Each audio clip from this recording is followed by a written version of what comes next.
Hey, welcome back. Thanks for joining me for these 3 minutes today as we look at the content of the Daily Bible Devotional based on Matthew chapter 13. Here's a recap of that packed chapter.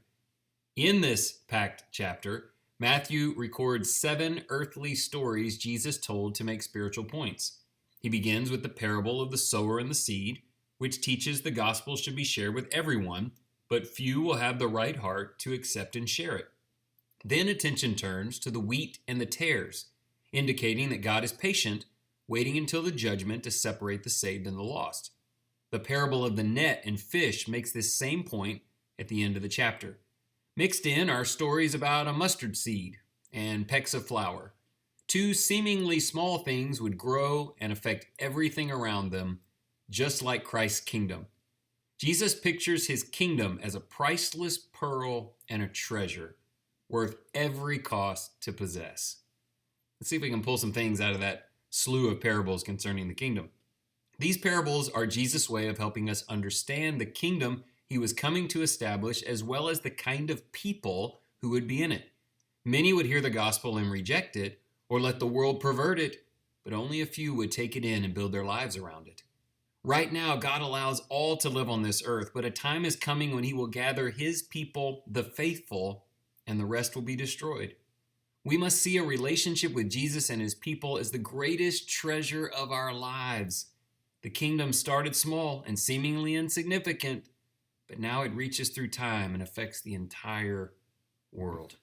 We ought to be kingdom citizens in every way. Here are some thought questions. Number 1, how do you measure which kind of soil you have been lately? What is the best way to soften your heart and be more like the good soil? Question 2, if God is allowing wheat, that is the saved, to grow with the tares, that is the lost, until judgment, there has to be a reason. What do you think that reason is? And then number 3, what cost would you pay to possess citizenship in the kingdom of Christ?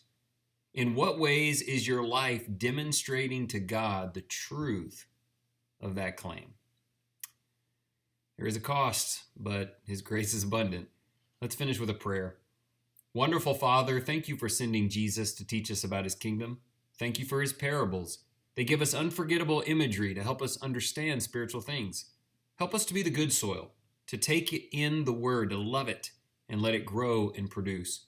Strengthen us not to be distracted by affliction, worries, or wealth. There is no greater treasure than the kingdom of Christ. May we believe that and embrace it. Help us understand that judgment is coming and that an eternal separation will follow. Lead us to belong to you. I certainly want to belong to God. I know you do as well. Thank you for your kind attention today. I'll see you tomorrow.